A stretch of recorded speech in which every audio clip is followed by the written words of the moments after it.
रूसी सेना अब यूक्रेन के खार्किव को घेर कर खड़ी हुई है। रूस के राष्ट्रपति व्लादिमीर पुतिन की रणनीति है कि वो खार्किव के आसपास एक बफर जोन बनाकर रूसी सैनिकों को तैनात कर दें, जिससे खार्किव पर पूर्ण विजय हासिल हो सके।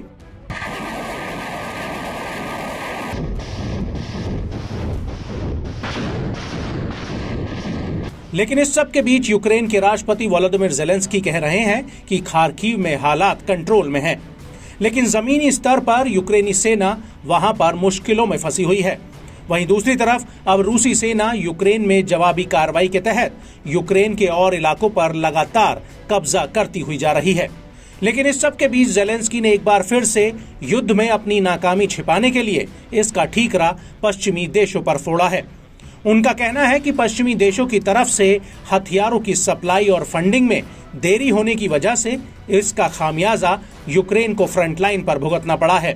न्यूज एजेंसी रॉयटर्स को दिए एक इंटरव्यू में ज़ेलेंस्की ने कहा कि पश्चिमी देश यूक्रेन को मदद को लेकर जो फैसला कर रहे हैं उसमें करीब 1 साल की देरी हो रही है।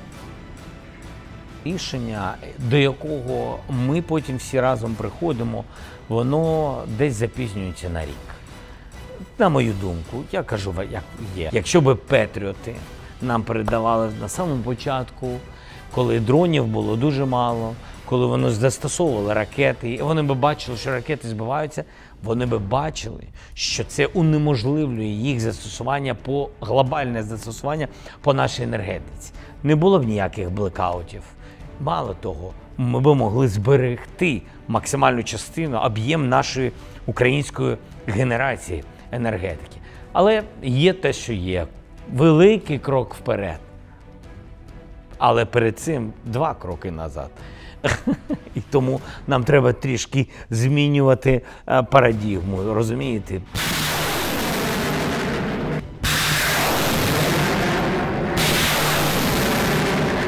आपको बता दें कि अमेरिकी संसद में करीब 6 महीनों तक यूक्रेनी सहायता पैकेज को लेकर झगड़ा चलता रहा है और अप्रैल 2024 में अमेरिकी संसद ने यूक्रेन के लिए 61 अरब डॉलर का सैन्य सहायता पैकेज पास किया था और इसके बाद अमेरिकी रक्षा मंत्रालय ने यूक्रेन के लिए अलग से 1 अरब डॉलर के हथियार देने की घोषणा भी की थी।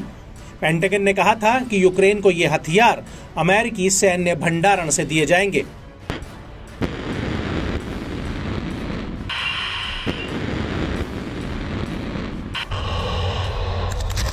लेकिन अमेरिकी संसद में यूक्रेन पैकेज को लेकर हुई देरी की वजह से फरवरी 2024 में रूसी फौज ने अवदिव्का पर कब्जा कर लिया था। यहां पर यूक्रेनी सैनिक हथियारों की भारी किल्लत से जूझ रहे थे, जिसके चलते उन्हें अवदिव्का को छोड़ना पड़ा था।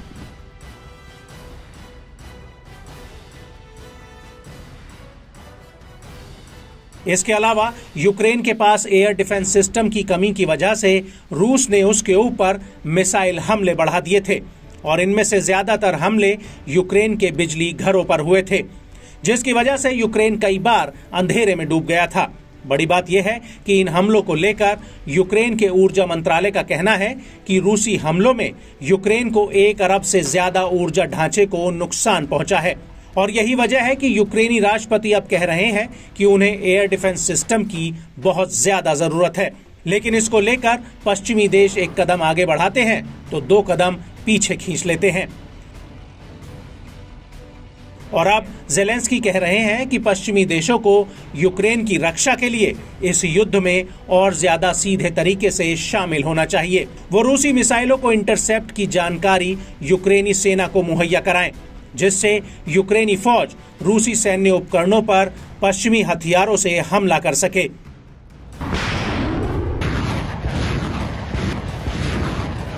ज़ेलेंस्की का कहना है कि रूस यूक्रेन की जमीन पर 300 हवाई जहाजों का इस्तेमाल कर रहा है। हमें इसका सामना करने के लिए कम से कम 120 से 130 F-16 फाइटर जेट चाहिए।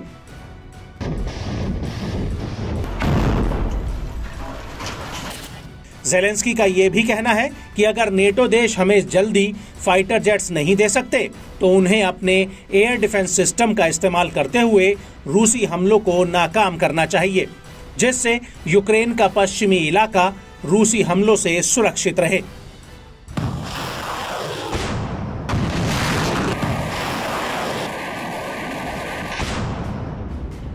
ज़ेलेंस्की का यह भी कहना है कि रूस के भीतर उनके हथियार अड्डों पर अमेरिकी हथियारों से हमला करने को लेकर भी पश्चिमी देशों के साथ उसकी कोई सकारात्मक बात नहीं हुई है।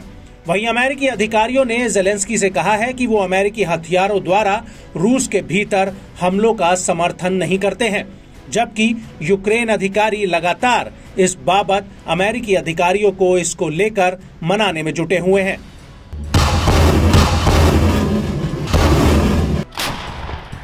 हालांकि अमेरिका ने अभी तक इस मुद्दे पर अपना रुख नहीं बदला है। यहां तक कि खार्किव में रूसी हमले शुरू होने के बाद भी पेंटागन की प्रवक्ता सबरीना सिंह ने इस बात को साफ कर दिया है कि अमेरिका यूक्रेन द्वारा उसके हथियारों से रूस के भीतर हमला करने के लिए राजी नहीं हुआ है।